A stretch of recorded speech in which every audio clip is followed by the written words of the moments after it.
Assalamualaikum warahmatullahi wabarakatuh.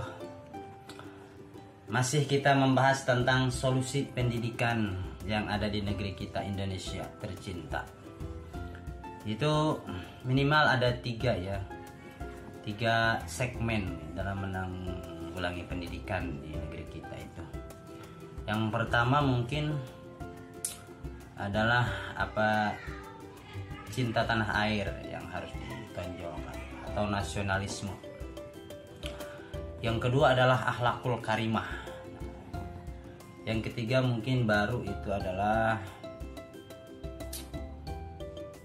teknologi atau agar bisa bersaing dengan dunia luar.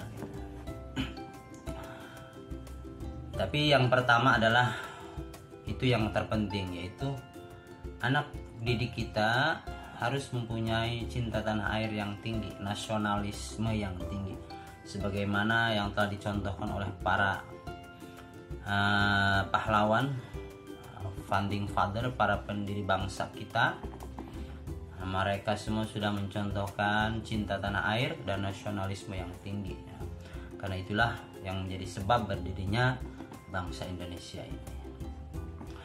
Terus kalau harus ambil contoh pendidikan yang sangat bagus untuk meningkatkan nasionalisme di Indonesia, itu adalah satunya adalah pendidikan ABRI Angkatan atau TNI Jadi kalau misalnya setiap anak bangsa Indonesia ini ketika lulus SMA, misalnya mereka diwajibkan untuk sekolah militer, sekolah TNI minimal 2 tahun sebelum mereka melanjutkan kuliah mereka sesuai dengan keinginan mereka. Jadi untuk apa sekolah militer itu? Untuk meningkatkan atau untuk menanamkan cinta tanah air, nasionalisme yang tinggi terhadap negara. Entarnya kalau sudah mereka jadi pejabat atau pengusaha atau apapun itu profesi mereka, ketika mereka punya nasionalisme yang tinggi, mereka akan selalu memikirkan negerinya sendiri gitu ya. Jadi kalau jadi pengusaha misalnya, mereka tidak akan melakukan suatu proyek seandainya itu merugikan negara. Atau mereka jadi pejabat, mereka mungkin tidak akan korupsi karena mereka cinta tanah air ya. Begitu juga misalnya itu, seandainya itu merugikan negara. Atau mereka jadi pejabat, mereka mungkin tidak akan korupsi karena mereka cinta tanah air ya. Begitu juga misalnya itu. Yang kedua adalah bagaimana menjadi akhlakul karimah. Nah, menjadi akhlakul karimah itu, jadi di situ emang butuh pembiasaan yang luar biasa. Dan bukan hanya pembiasaan ya, yang terpenting adalah harus ada cara pandang atau falsafahnya atau landasannya. Tentu saja karena kita orang Islam ya, terutama yang orang Islam, semua agama pasti sebetulnya mengajarkan yang namanya akhlakul karimah ya. Orang beragama, orang yang tidak punya akhlak itu dimanapun dia, entah agama apapun dia, itu yang tidak berpegang teguh kepada agama. Karena sejatinya seluruh agama itu mengajarkan kepada akhlak yang baik ya. Balik kepada sebagaimana yang dicontohkan oleh Nabi Muhammad SAW mendidik akhlak orang Quraisy waktu itu yang tidak punya akhlak ya. Boro-boro cinta tanah air, akhlak kepada sesama saudaranya aja tidak punya gitu ya. Mereka apa? Karena mereka yang pertama adalah ya mereka tidak berpegang teguh kepada agama yang benar gitu ya. Mereka ngikuti nafsu, mereka kacau balau, tidak berakhlak, tidak mengikuti ajaran agama. Rasulullah SAW mendidik mereka itu dengan cara apa? Pertama adalah mengajak kepada tauhid yang benar. Setelah itu baru melakukan pembiasaan akhlakul karimah dan yang dicontohkan langsung oleh Rasulullah SAW. Ini sangat berhasil dan menjadikan sekarang Makkah Mukarramah itulah sebagaimana tersurat dalam surat At-Tin ya. Watini wazin wa turi sinin wa hadzal baladil amin. Maka itu menjadi negara yang aman gitu. Wa hadzal baladil amin.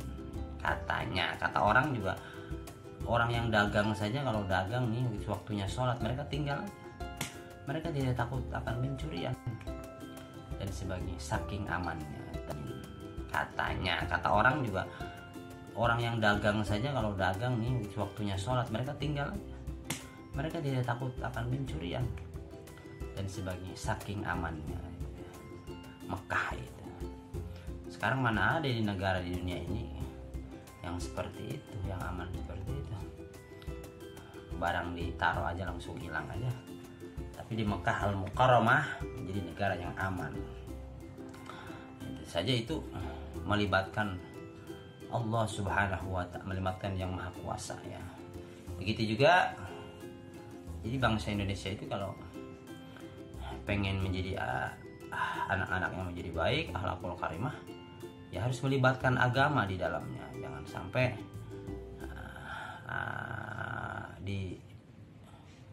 tidak menggunakan agama, artinya tidak menggunakan agama itu adalah jalan ya, jalan Allah. Jangan sampai kita mendidik anak-anak bangsa ini tidak melibatkan agama, itu tidak mungkin tercapai, omong kosong gitu jadinya ya. Jadi sekali lagi, yang pertama mungkin untuk menumbuhkan cinta tanah air itu dengan mewajibkan sekolah TNI gitu ya, minimal lulus SMA 2 tahun gitu. Yang kedua untuk membina akhlakul karimah itu mungkin dengan cara itu melibatkan agama ini dalam kenegaraan ini, terutama hukum-hukumnya ya. Ini udah sebenarnya udah sesuai sih, cuma kalau bangsa Indonesia itu masih kalah sama geretak, alladzi waswisu fi sudurin nas, kalah sama bisikan setan di dalam dadanya. Jadi makanya masih sulit gitu ya untuk masih tadi tidak menutup kemungkinan, artinya masih belum bisa aman seperti negeri Mekah itu loh gitu. Nah, mereka kan sudah bertegang teguh kepada hukum agama gitu kan, menerapkan. Ada yang mencuri potong tangan, padahal itu kan cuma ketegasan saja, buktinya dalam pelaksanaannya nggak ada sebulan sekalipun yang dipotong tangannya, nggak ada. Tapi ketika karena mereka takut gitu. Makanya di negeri Mekah itu aman gitu. Kalau kita gitu. Karena mereka tidak mengaitkan dengan cara Tuhan gitu, cara Allah. Beda dengan di Arab, aman ke Mekah itu. Padahal polisi mereka tidak bersenjata lengkap, tapi aman gitu. Begitulah akhlak yang baik. Kira-kira kita harus melibatkan agama ini dalam kenegaraan gitu ya. Tentu saja adalah pesantren adalah salah satu caranya gitu untuk menuju ke sana. Jadi anak-anak kita harus dibekali dengan ilmu-ilmu pesantren, ilmu adab, tasawuf dan sebagainya. Karena berakhlak itu, bersikap baik itu ya tidak cukup hanya dengan mengandalkan dari manusia saja, harus ada bimbingannya. Seperti halnya dalam Islam itu bimbingannya dari Al-Quran. Al-Quran itu dari yang Maha Pencipta. Dari Maha Pencipta, dari Allah Subhanahu wa Ta'ala, diturunkan kepada Rasulnya, oleh Rasulnya disampaikan kepada umatnya. Begini loh cara hidup yang baik, yang berakhlak, yang insya Allah selamat di dunia wal akhirah, seperti itu. Yang kedua, yang pertama adalah cinta tanah air, yang kedua adalah akhlakul karimah, yang ketiga adalah ya teknologi itulah. Nah inilah sebenarnya ya berat lagi juga aja ya. Yang pertama berat, yang kedua juga berat, yang ketiga lebih berat lagi ya. Karena apa? Karena sarana prasarana pendidikan kita itu belum lengkap seperti berarti negara-negara luar ya. Seperti contoh kita Cina aja ya. Anak sekolah SD di Cina itu mereka itu langsung praktek. Mereka itu saya juga lihat di Google sih. Jadi mereka itu di SD saja udah mereka praktek bikin ngejahit baju gitu. Jadi ya di SD loh ya, SD. Komputer ada mereka. SMP apalagi. SMP udah belajar bikin software gitu kan. Jadi kalau kita mah ya mana ada sekolah di kita yang SD udah ada fasilitas bikin baju, nggak ada. SMA pun nggak ada, kuliah pun nggak ada, sampai lulus harus bisa bayar sendiri kan. Nah ini makanya problem kita. Jadi untungnya orang Indonesia itu ramah-ramah, agamanya bagus. Jadi walaupun ya mana ada sekolah di kita yang SD udah ada fasilitas bikin baju, nggak ada. SMA pun nggak ada, kuliah pun nggak ada, sampai lulus harus bisa bayar sendiri kan. Nah ini makanya problem kita. Jadi untungnya orang Indonesia itu ramah-ramah, agamanya bagus. Jadi walaupun secara teknologi ketinggalan gitu, jadi karena akhlaknya baik, bertakwa gitu kan, jadi Allah berkahkan saja bumi. Jadi orang luar yang membuat, kita yang memakai, enak. Jadi itu SMP itu mereka udah bikin software, kayak software apa ya, aplikasi-aplikasi kayak ya jauh-jauh lah ya, semacam WA, aplikasi semacam buat apa gitu kan, gitu. Katanya Allah kalau salah ya.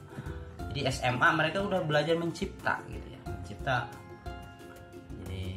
belajar mencipta. Jadi SMA itu udah benar-benar dijuruskan. Seperti halnya orang Indonesia juga tidak menutup kemungkinan ada yang lemah pintar gitu ya, karena cuma jarang yang pintarnya itu tidak merata artinya gitu ya, karena fasilitasnya itu yang kurang. Jadi hanya perorangan saja yang punya kesempatan seperti itu. Contoh dari Indonesia itu kayak B.J. Habibie gitu kan, beliau punya kesempatan untuk itu. Jadi ketika lulus SMA kan beliau sudah mencipta gitu kan, mencipta onderdil pesawat di luar negeri sana gitu kan, di SMA gitu. Jadi kalau di negeri maju, di negara maju seperti Jerman kayak gitu, jadi fasilitas itu ada gitu ya, kebanyakan gitu. Kalau kita hanya orang-orang beruntung saja, jadi makanya ketinggalan banyak, jadi tidak merata pintarnya gitu ya. Yang punya kesempatan dan juga EQ-nya bagus ya alhamdulillah, seperti beliau. Jadi gitu. Jadi masa-masa kuliah itu mereka udah jadi benar-benar tenaga ahli gitu ya. Kalau kita cuma omong doang S1, tenaga ahli, ahli ngomong. Ahli ngomong kayak saya gitu kan. Ngomong ujung-ujungnya ngomong gibah lagi. SD jadi SD aja udah fasilitasnya udah lengkap. Tentu saja kan butuh biaya yang banyak. Jadi negara kita belum bisa memenuhi itu semua. Jadi kalau mereka seperti Cina, negara maju, SD udah bisa bikin baju, SMP udah bisa bikin software kayak gitu, SMA udah bisa merakit HP, ibaratnya udah bisa bikin HP, yang jurus ke mesin sudah bisa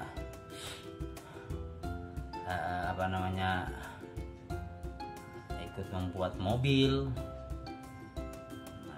ikut membuat sepeda, ikut membuat kerangka pesawat dan sebagainya. Itulah karena memang waktu itulah waktu yang bagus untuk belajar sebetulnya, belajar dan juga berkreasi atau menciptakan. Kalau sudah umur tinggi itu udah, kalau udah S1 aja pikirannya juga udah kurang fokus. Harus ketika S1 itu sudah mempunyai keahlian, sudah mencipta gitu ya. Itulah insya Allah bisa bersaing secara teknologi gitu ya. Karena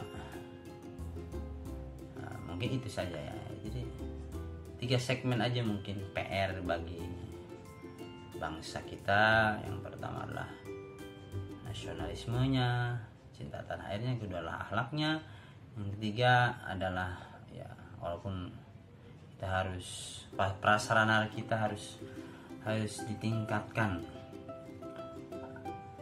seperti mereka gitu. Sekarang ya alhamdulillah sih kita disyukuri aja, walaupun sekolah kita SD, SMP, SMA juga ya, SMA paling yang udah baru punya komputer, punya internet sendiri gitu ya.